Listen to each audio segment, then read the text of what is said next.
Hi everyone, Aaron here for Zollotech, and iOS 13 has been out for, believe it or not, about 90 days. Now, it may have been out a little bit longer than that by the time you're watching this, but it's hard to believe that it's been out only 3 months or so. Because if you've been following the betas, we've seen it since June and knew all of the features, except for a few that Apple added a little bit later.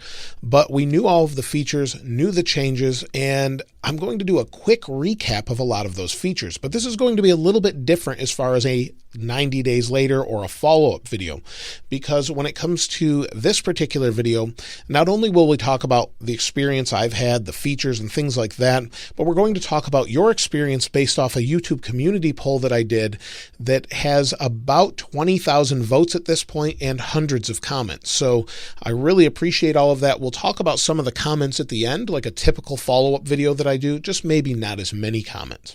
Now, the first thing is all of the features. We are pretty quick to forget all of the features that were included with this particular update, so let me run down some of the major ones. And the first one is dark mode. We can switch between dark mode and light mode. We have that black background many of us were wanting for a very long time, and we finally got that. We also have major changes to the Photos app, huge updates to accessibility for people that need things, for people that aren't able to touch their screens, and voiceover, all sorts of things, voice control. We also have that quick path keyboard so we can swipe to text. That's really nice. We have redesigned reminders or redesigned CarPlay. Shortcuts was added to the phone permanently. We also have Find My that they installed and took the place of Find My Friends and Find My iPhone.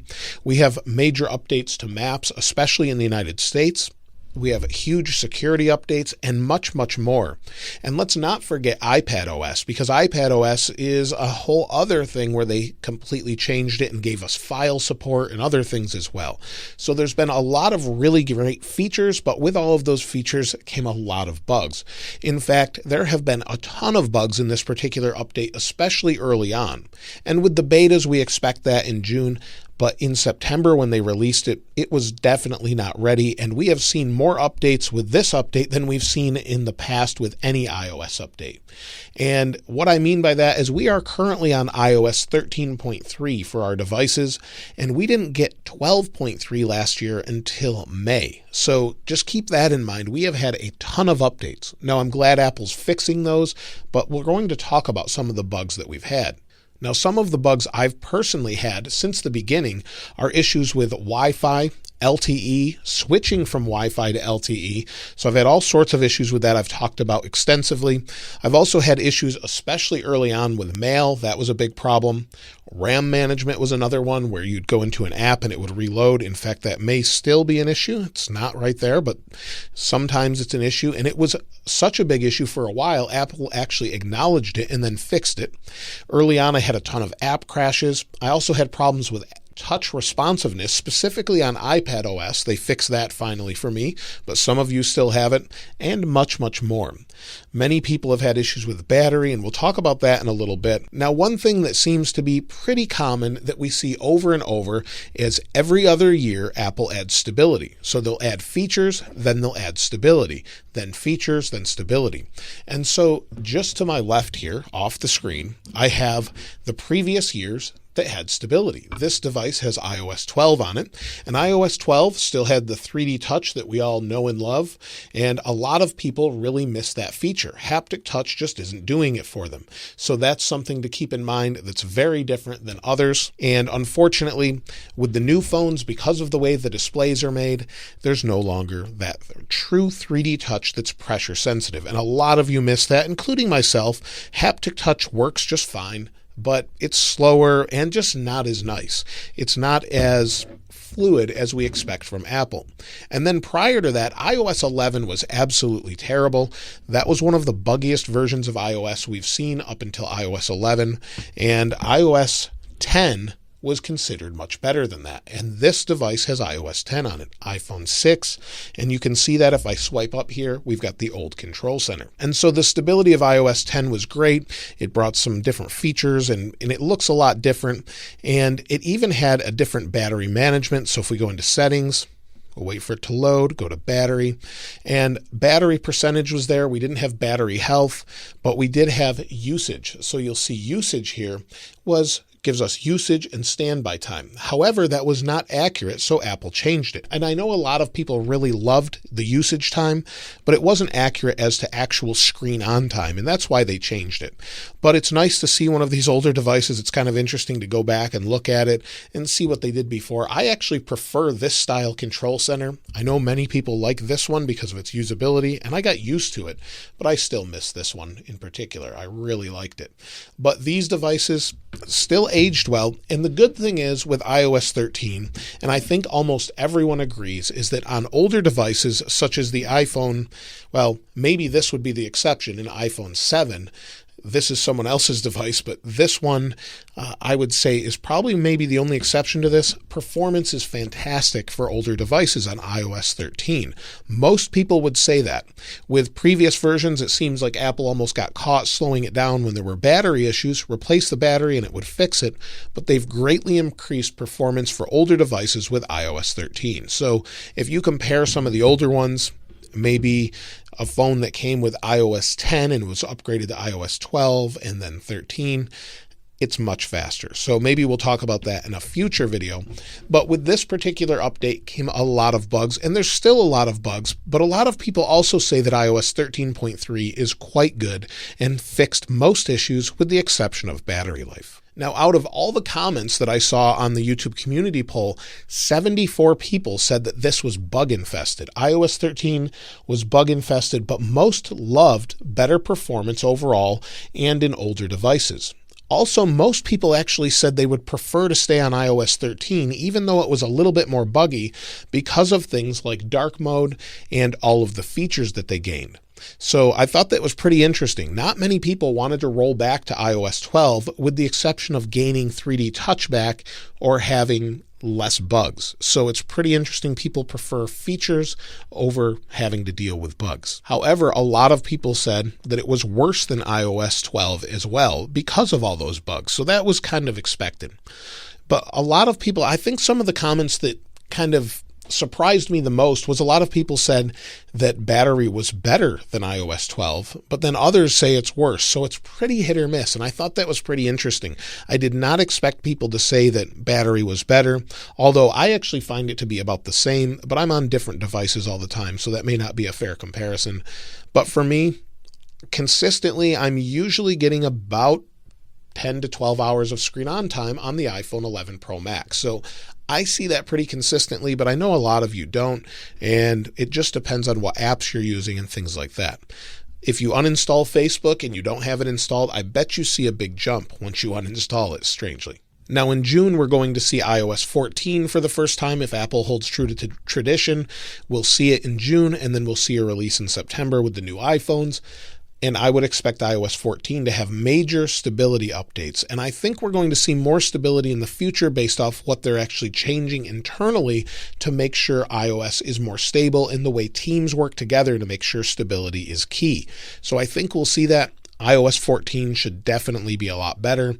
So maybe we'll see less features, but we'll see greater stability, and hopefully that's the case. I really look forward to that. But let's talk about your experience with the YouTube community poll, because I was really impressed with how many people responded, and I really appreciate it. So currently there's a poll about iOS 13.3.1 Beta 1, but let's take a look at 13 after 90 days. Now, as you can see, there's 19K votes, so almost 20,000 votes or so. They don't tell you in between.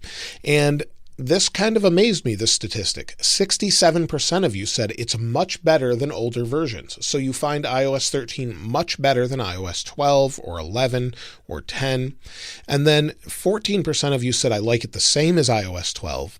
13% of you said iOS 13 is much worse, and 6% of you just never updated, whether that be you're on an older device or you just didn't want to do it, you wanted to do something else with your device. Now there's 273 comments, and I will read a few of them. I'm not going to read as many as I did before, but I did take all of these comments, put them in a document so I could take a look at them, read them all, and then compiled that information I shared before. So I really appreciate all these comments. Even the people that have Android phones, I appreciate the comments. I didn't have enough options to keep putting in more things, so I wanted to keep it relevant to iOS with this video. But you'll see people like Marty here said some of the features are nice, but it's so bug infested compared to iOS 12 and inconsistent compared to iOS 6.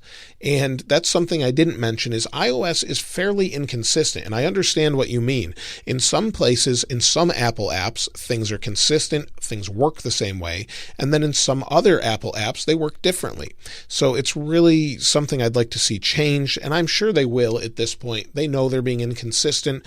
They'll fix this. And then you'll see someone like Matthew here says, I love iOS 13, my favorite version since iOS 7.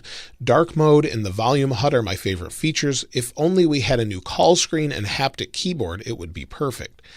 So a lot of you I know want a new call screen where maybe it pops down sort of like Android does instead of taking up the whole screen. Now, let's take a look at a few others. AJ says, I'm satisfied with iOS 13, but not at all with battery life on my iPhone SE. So again, you'll see more and more people are saying battery life. If you read through these, you can go to the community and look at it as well. Tim said, I love the new features and would never go back, especially on the iPad. It's like night and day. I'm okay with some tiny bugs here and there if I can have these awesome features on the other hand. Fearos, I'm not sure if I'm saying that properly, but I apologize if I'm not. iOS 13 for the most part has been stable. However, there has been several bugs where it came out. Luckily, it has gotten better over time. And then Steven said iOS 12 is way better.